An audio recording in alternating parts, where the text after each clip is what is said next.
You're listening to Romancing in Paris on Paris Underground Radio. Hello, and welcome to the Romancing in Paris podcast. I'm your host, Lily Heise. In this podcast, we'll be traveling around the city as I pick out my top romantic spots per arrondissement. You don't have to visit these places only as a couple. Exploring them can be the expression of your own love of Paris. Are you ready to get romancing in Paris? Thank you for joining us for another episode of Romancing in Paris. In the last few episodes of this third season of the podcast, we returned to the first circle of left bank districts and we took a further journey away from Paris to the Loire Valley. Therefore, in today's episode, we're crossing back north over the Seine River to visit once again the 8th district. In the first podcast on the 8th, we discussed the area's history of regal private mansions dating from the 18th and 19th centuries, and we visited the sumptuous Jacquemart-André Museum. If you haven't listened to that episode, I suggest you tune in. It's a very good way to learn about the area via this exquisite former residence, incredible art collection, and lovely love story. Since we've been having a beautiful summer here in Paris, I thought you might enjoy spending time outdoors. So I've selected a place near and complementary to the Jacquemart-André, and one of the most beautiful and historic green spaces in Paris. Grab your chérie. We're going to the Parc Monceau. In addition to being simply gorgeous, the Parc Monceau is also one of the oldest parks in Paris.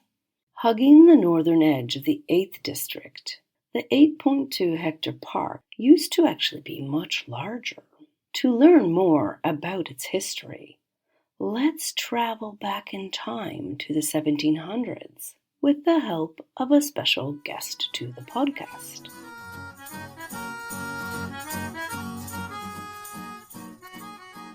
So today we have a special guest for the podcast to be talking about the site for this episode. And there's no better person to discuss the Parc Monceau than our favorite garden historian. So I'm very pleased to welcome back to the podcast Dr. Susan Taylor Leduc, who some of you might remember was our special guest for our episode on the Chateau de Malmaison. So if you haven't listened to that episode, do go back to it. It's very fascinating.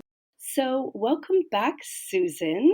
Thank you, Lily. Thank you for that kind introduction. Well, it's my pleasure. So for those who didn't listen to the first episode in which we welcomed you, could you tell us a little bit about yourself? Well, I'm a art and garden historian, and my specialty is actually gardens of this period, the late 18th century, and how they've changed over time. In particular, this is one of the most important gardens in Paris, existing from the 18th century in Paris, that has this history that goes way into the 19th century that we still enjoy today. So I'm happy to be able to speak with you about something that I care a lot and have studied quite a bit. And so it's important for travelers and Parisians and historians to understand this really iconic space in the center of Paris. Well, wonderful.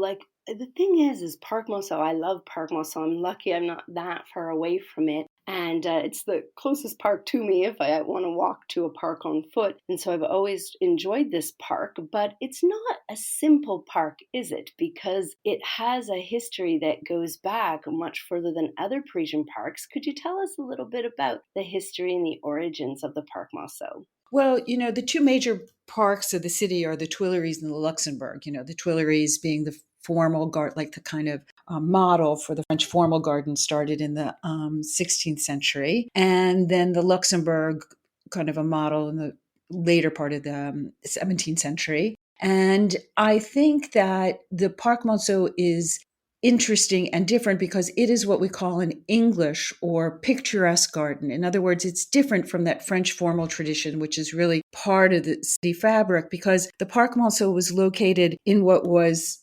originally, when they had walls around the city of Paris throughout the Middle Ages and into the 18th century, kind of the outskirts, the suburban part of the city. So in the late 18th century, garden, what were yet to be landscape architects and patrons and enlightened amateurs could think about what a garden meant in the 18th century. Is it different from that French formal garden? And in fact, given changes in French garden design that actually did start in England in the beginning of the 18th century, in France, the members of the aristocracy, including the Queen Marie Antoinette, but also the Duc de Chartres, who is the patron of this garden, who is a prince of the blood, in other words, very high in the French aristocracy, located this suburban site so that he could be near his residence at the Palais Royal, which is really in the center of the city. This is now the 17th arrondissement for the Parc Monceau. And then it allowed him to leave the city to go to some of his other estates at Rancy, at Saint-Leu, or even to go out to Versailles. So this was kind of a halfway point, but it allowed him to experiment with new ideas that were infiltrating Enlightenment thought and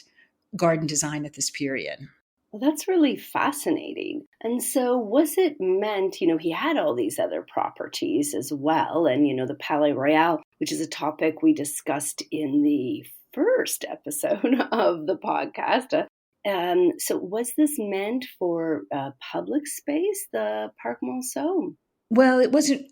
I have to say that the Duc de Chartres was very wealthy and was really what we would consider today a party animal. I mean, he really did understand and want to have a good time and had as many funds. We would call him libertine today, I guess. Okay.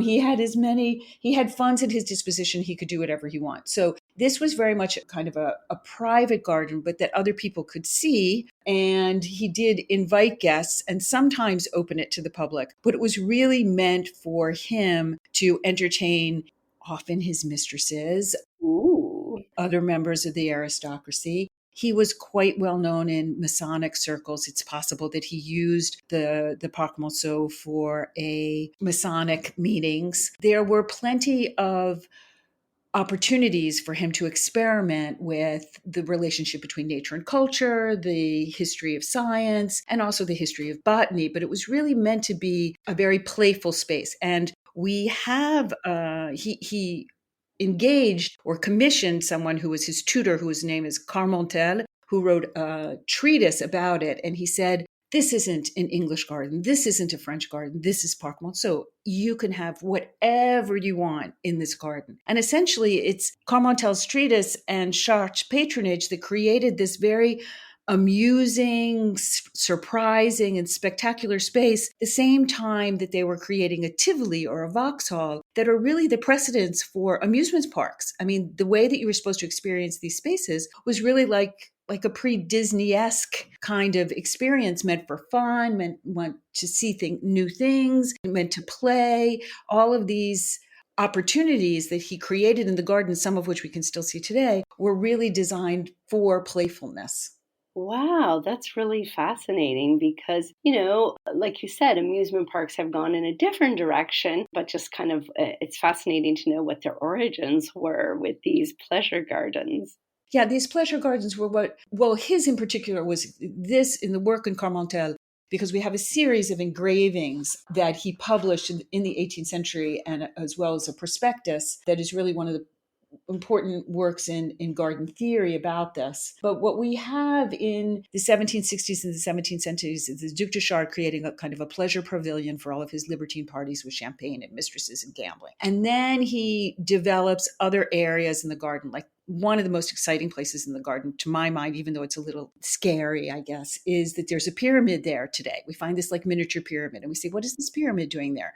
Well, on the one hand, it could have served for Masonic purposes, but it was a glass, it was a house for storing ice. Oh, wow. I was going to ask when you started talking about the Masons, I was like, ooh, that pyramid. I never. Yeah, the pyramid, and everything in the garden had multi-meetings. So the idea is that he could put in this space could have a useful function, but it could an ice house, but it could also have a symbolic function, part of the Masonic ceremonies and rituals that other Masons who he invited would have been aware of. Or it could have been just a space that allowed him within the garden to explore some of those darker ideas about death, life, and culture that was kind of in this more wooded area. I mean, there were so many. We only have 3 or 4 of the things that he built, like fake ruins and ruined columns and the pyramid that really exist from that time.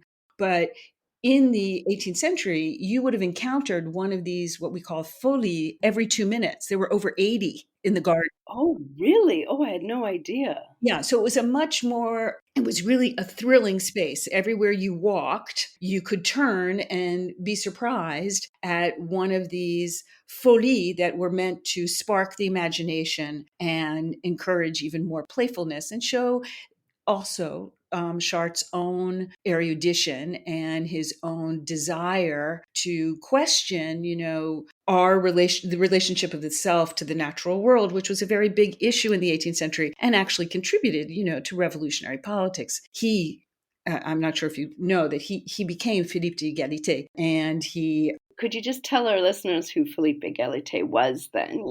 Philippe was one of the cousins to Louis XVI, and his name is Philippe d'Égalité instead of Philippe Duc de Chartres, because he voted to behead his cousin Louis XVI, and then himself was beheaded less than a year later. Yeah, thanks for the reminder, because the revolution is very complicated, and so just good to good for our listeners to be able to put the pieces together. Wow, it is another story for another podcast, but it is important to know that this range of folie, literally they were called folie, which means kind of madness, but also kind of an investment, an exorbitant investment, kind of like bagatelle, which was done by the king's brother, the Duc de Chartres. These were, investments that showed the wealth of the aristocrats, their knowledge, their playfulness. And it's this mixture of meanings that got kind of brought into revolutionary discourse at this time. Well, that's really fascinating. So, what happened after the revolution to the park? Well, after the monarchy fell, literally, the properties, all noble properties and aristocratic properties, were confiscated. And there was a question about what to do with the Parc Monceau. And at first they thought, well, maybe we should make it into an agricultural space. Oh my, I'm glad that didn't happen. Well, partially that was to make it, useful for the nation. Sure. And there was an idea that maybe some of the animals from the Jardin des Plantes, which had a menagerie or a zoo, should be housed at Monceau. That didn't happen either. And then finally, when Napoleon came to power at the end of the revolution after 1799, he reintegrated many properties into the imperial domain, and he offered this one, the Parc Monceau, to one of his collaborators and one of the nobles a lawyer who had also served Chartres earlier during the revolutionary period, whose name was Cambacérès.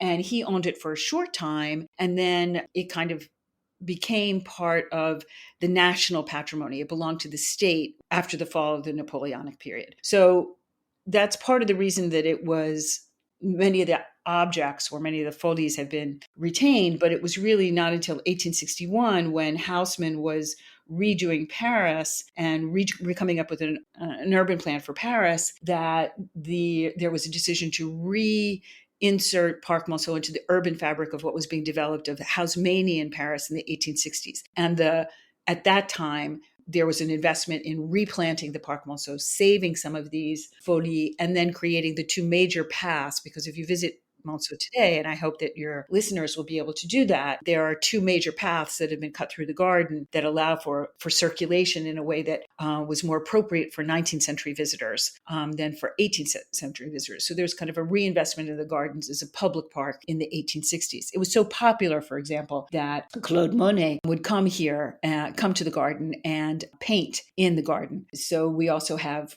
kind of records of its 19th century impressionist history, because it was still considered a very fashionable place given its location in Haussmann's re-expansion of Paris at that time. If you're enjoying this episode of Romancing in Paris, you may also like to listen in to our sister podcast, Navigating the French, which explores the origins and cultural significance of a word in the French language. Romancing in Paris will be right back after a word from our sponsors. And now, back to Romancing in Paris. So you actually mentioned something that caught my ear. You mentioned Napoleon Bonaparte. Didn't he like to meet Josephine in this park, or didn't they meet up in this park? Well, there actually is an idea that when Napoleon divorced Josephine, although she retained Malmaison, as we discussed in the earlier podcast, she became quite desperate with seeing his child born to his second wife, Marie Louise.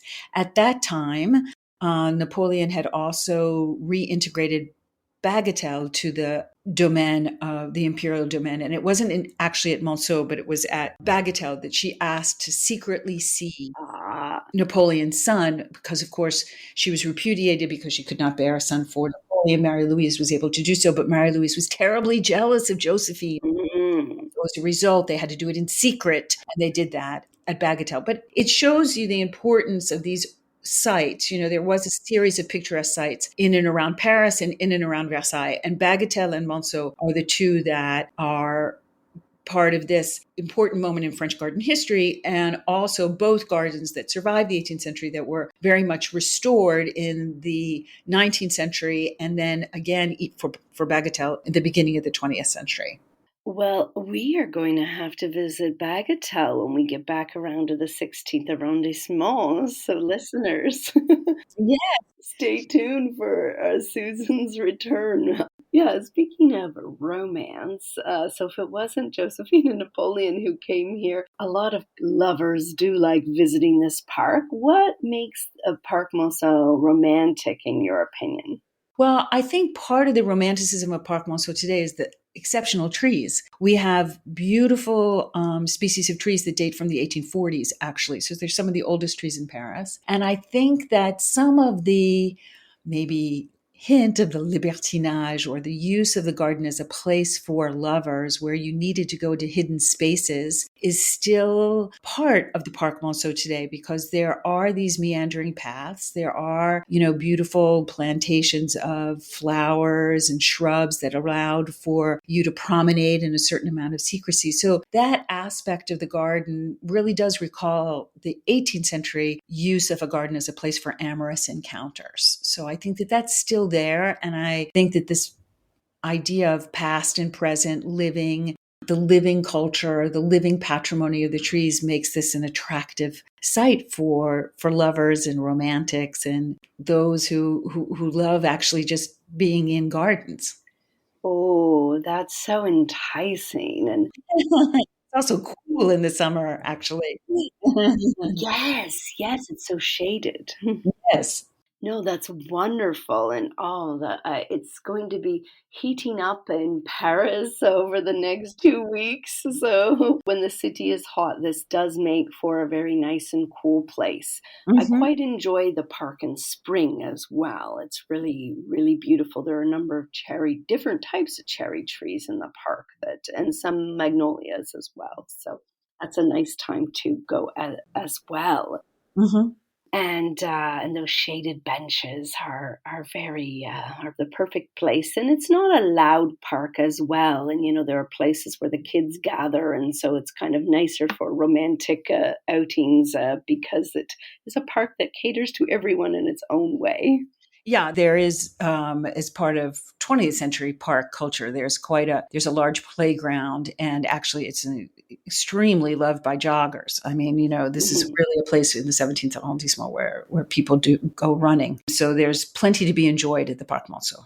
Well, wonderful. Well, thank you so much, Susan. It's been a delight to have you back. Oh, thank you so much, Lily. It's always a pleasure to speak about these wonderful places in Paris. Well, wonderful. And if listeners would like to explore Paris with Susan, Susan does have some wonderful tours of Paris and of nearby destinations. Susan's also a specialist at Versailles. So she offers tours through her website, picturesquevoyage.com. And so if you'd like to learn more about Susan, I recommend you visit her website. Thank you. Thank you very much. I'd be happy to share my knowledge with visitors from all around the world who'd like to know about Parc Monceau. Well, fantastic. Well, thank you very much, Susan. And we'll look forward to welcome you back for talking about Bagatelle in a few episodes. With great pleasure. Thanks so much, Lillian. Have a lovely summer. Thank you. It was so wonderful to gain Susan's insights into the Parc Monceau. Think back to these as you're having a hand-in-hand stroll along its shaded lanes, meandering past the pond bordered by faux Roman ruins, admiring the scattering of statues, the beds of dainty flowers, or tracking down that pyramid we talked about. You can stop for a break on one of its benches, or cuddle on its sloping lawns, which just so happen to be ideal for picnics. If you'd like to have one before coming to the park, you can pick up some goodies at the nearby Rue de Lévis street market. Why not add in a bottle of champagne, like the Duc de Chartres would have enjoyed in the park with his lovers? The Parc Monceau is a topic of my book of short stories, There's Only One Paris, Tales for Our Time.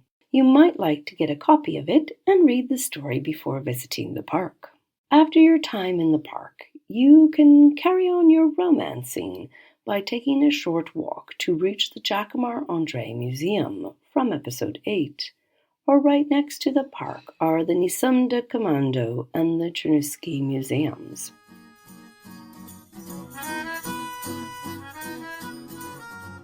Thank you for listening to this latest episode of Romancing in Paris. For further ideas for exploring romantic Paris, see my website jetemmeneither.com, which has an abundance of articles on the city's sights, restaurants, bars, and more. If you have a minute, please rate or review the podcast. It is extremely helpful for attracting potential listeners. And if you would like to support the Paris Underground Radio Network, please see our Patreon page, which includes wonderful perks for its members and extra content. Until next time, happy romancing in Paris. This episode of Romancing in Paris was produced by Jennifer Garrity for Paris Underground Radio. For more on this show and shows like it, please visit parisundergroundradio.com.